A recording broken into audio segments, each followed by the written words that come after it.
क्या आपकी कोई ऐसी ख्वाहिश है कि आप फेफड़ों की बीमारी से मरे? तो दिल्ली में आपका स्वागत है। खासकर अगर ये अक्टूबर, नवंबर और दिसंबर में हो तो बहुत अच्छा होगा। दुनिया के कुल 75 सबसे प्रदूषित शहरों में से 70 भारत में है। उनमें से दिल्ली एक प्रमुख और अग्रणी शहर है। वर्तमान में, यानी हमारे इस वीडियो को पोस्ट करने के समय, दिल्ली का वायु गुणवत्ता सूचकांक या AQI दर 457 से 500 या उससे भी अधिक है और ये लगातार बढ़ रहा है। Each winter, Delhi slips beneath a toxic haze, a crisis so predictable it's become part of the city's calendar. New Delhi is breathing toxic air. Pollution levels remain alarming, keeping the national capital among the most polluted cities in India. इस संदर्भ में आइए कुछ वास्तविक कारण जान लेते हैं। ये वास्तव में धीरे धीरे एक राजनीतिक खींचतान की ओर बढ़ रहा है। हर कोई बस इसके नाम पर वोट प्रचार करता है और वोट बटोरता है और अगली पार्टी आने पर भी ठीक वैसा ही करती है। कोई भी इसे पूरी तरह से जानना या समझना नहीं चाहता क्योंकि इसमें उसका कोई लाभ नहीं है। कोई भी इसकी वास्तविक समस्या को पकड़ना नहीं चाहता। ये दुखद है, लेकिन यही सच है। देखिए, पॉल्यूशन के स्तर पे आप सबने डाटा देखे। पिछले जो सरकारों के दौरान दिवाली वाले दिन का जो डाटा था और अगले दिन का डाटा था, हमारे कार्यकाल में वो डाटा कम हुआ है, बढ़ा नहीं है, कतई नहीं बढ़ा है। तो आप ये कहें कि आप इस बार तो आप कह रहे थे पटाखों की परमिशन भी थी, बाकी चीजें भी थी, तो भी वो जो गैप है दिवाली से पहले का और दिवाली के बाद वाले दिन का, वो कम हुआ है। तो पॉल्यूशन उस दृष्टि से पहले से कम है और सरकार अपने जितने भी काम है वो सब कर रही है और करती रहेगी दिल्ली के लिए लगातार। तो ये कुछ नया नहीं है, जो है ये जो चल रहा था उसी पैटर्न पे है, परंतु पहले से कम है। जबकि लोगों ने खूब दीपावली भी मनाई, सारे काम किए और हम अपनी ओर से अपने कामों को और मुस्तैदी के साथ कर रहे हैं। कमी कहीं पे भी नहीं आने देंगे।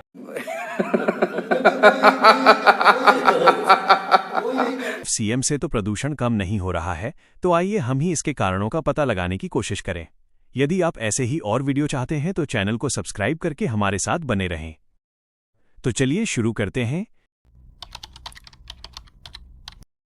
पंजाब, हरियाणा, राजस्थान, उत्तराखंड, यूपी और यहां तक कि पाकिस्तान की पराली जलाने का धुआं साल के इन 3 महीनों में इतनी तेजी से बढ़ जाता है कि ये सोचने वाली बात है।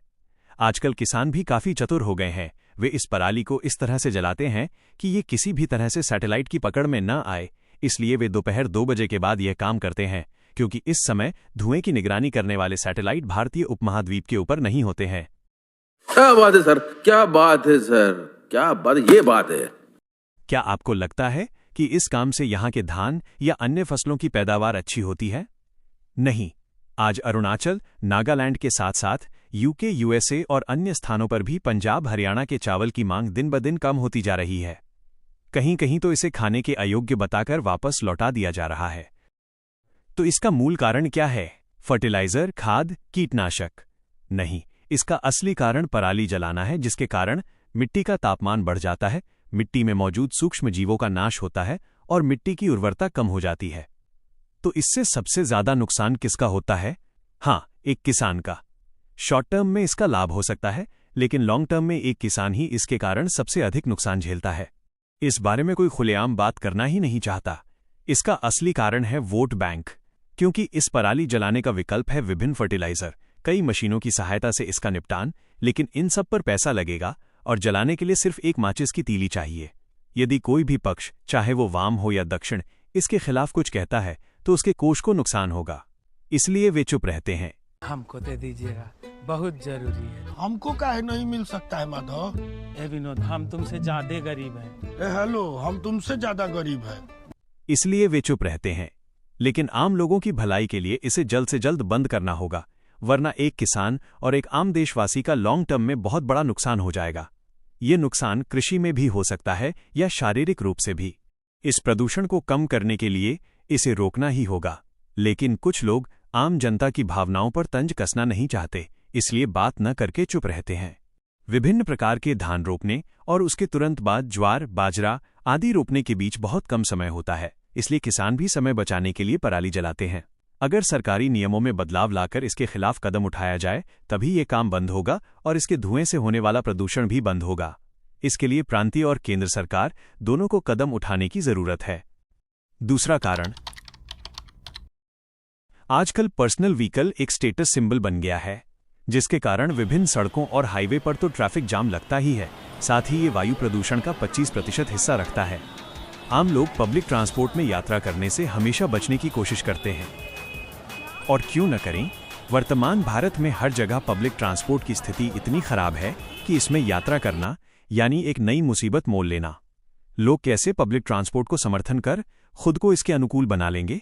इसलिए हमें अपने देश के पब्लिक ट्रांसपोर्ट को ऐसे स्तर पर ले जाना होगा जहां लोग अपने पर्सनल व्हीकल को छोड़कर इस पर शिफ्ट हो जाएं। विभिन्न विकसित देश जैसे कि जापान ने अपनी परिवहन व्यवस्था को ऐसे स्तर पर पहुंचा दिया है कि बिजनेस क्लास से लेकर सामान्य जनता तक सभी इसी पब्लिक ट्रांसपोर्ट को अपनी पहली पसंद मानते हैं। इसके अलावा हमें अधिक से अधिक इलेक्ट्रिक व्हीकल की ओर शिफ्ट होना होगा। इसके परिणाम स्वरूप हम सीधे कुल वायु प्रदूषण के लगभग 25% को कम कर सकते हैं। एक बस में कम से कम 30 यात्री एक बार में जा सकते हैं और उसी जगह अगर 30 यात्री अपनी अपनी प्राइवेट कार में एक सड़क पर निकलें तो ट्रैफिक जाम किस स्थिति में ज्यादा होगा?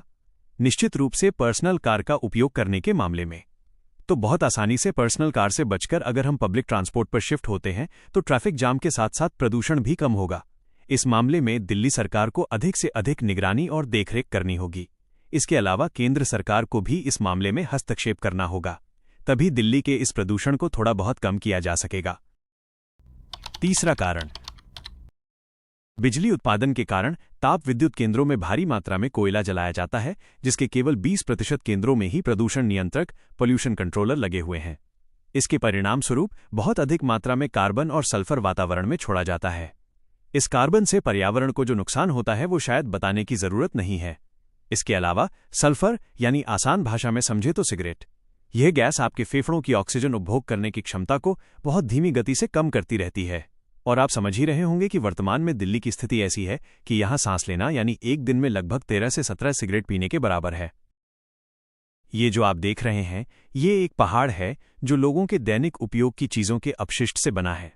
गाजीपुर लैंडफिल, इसकी ऊंचाई लगभग 72 मीटर या 236 फीट है। ये भारत के सबसे ऊंचे अपशिष्ट पहाड़ों में से एक है, जिसे 1984 में स्थापित किया गया था और ये लगभग 28 हेक्टेयर क्षेत्र में फैला हुआ है। यहां लगातार धूल उड़ती रहती है। यहां मौजूद अपशिष्ट की गैस मीथेन है, जिसके कारण अक्सर आग लग जाती है और ये शहर को कुछ हद तक प्रदूषित करने में मदद करता है। इसके अलावा ट्रकों में ले जाए जा रहे विभिन्न निर्माण कंस्ट्रक्शन के सामान यानी बालू, सीमेंट आदि हवा में मिलते हैं, जो निर्बाध रूप से चल रहा है और जब तक इसका कोई उचित प्रबंधन नहीं किया जाता तब तक चलता रहेगा। क्या आपको लगता है कि सरकार इसके लिए कोई काम कर रही है? कर रही है, लेकिन वो तो आप जानते ही हैं कि सरकार के काम में क्या होता है। तारीख पर तारीख, तारीख पर तारीख, तारीख पर तारीख, तारीख पर तारीख मिलती रही है। वो तो आप देख ही रहे हैं। विभिन्न सरकारी कर्मचारी कान में तेल डालकर मास्क लगाकर सो रहे हैं और सोच रहे हैं कि वे बच जाएंगे। ऐसी ही सोच सभी तथाकथित उच्च वर्ग के लोगों की भी है। वे ये नहीं सोच रहे हैं कि प्रदूषण किसी वर्ग, जाति, राष्ट्र, समाज को देखकर नुकसान नहीं पहुंचाता। आज जो ये विशाल मुद्दा खड़ा हुआ है, जो वास्तव में बहुत पहले ही आ चुका है, लेकिन लोग सतर्क नहीं हो रहे हैं। अभी भी बहुत से लोग तंदूरी रोटी, तंदूरी चिकन जैसे शौकिया भोजन के चक्कर में आज भी अपने खाने में कोयले का उपयोग कर रहे हैं। कई घरों में अभी भी लकड़ी, बांस जलाकर खाना बनाते हैं। सभी अभी भी एलपीजी का उपयोग नहीं करते हैं।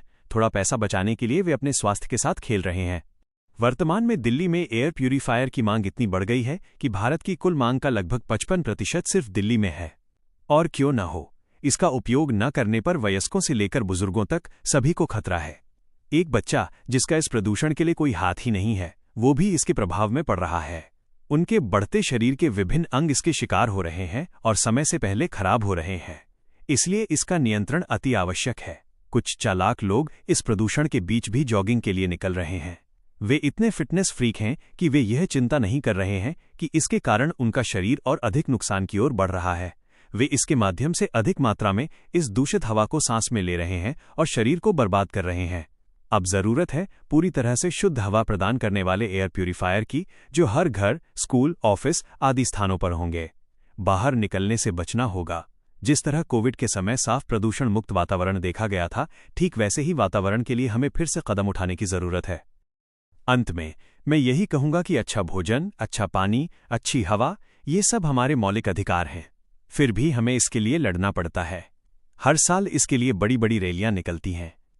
दरअसल यहां जागरूक होना होगा आम लोगों को, आपको, मुझे। अगर आप भी इस मिशन से जुड़ना चाहते हैं तो वीडियो को लाइक करके अपने व्हाट्सएप ग्रुप में शेयर करें।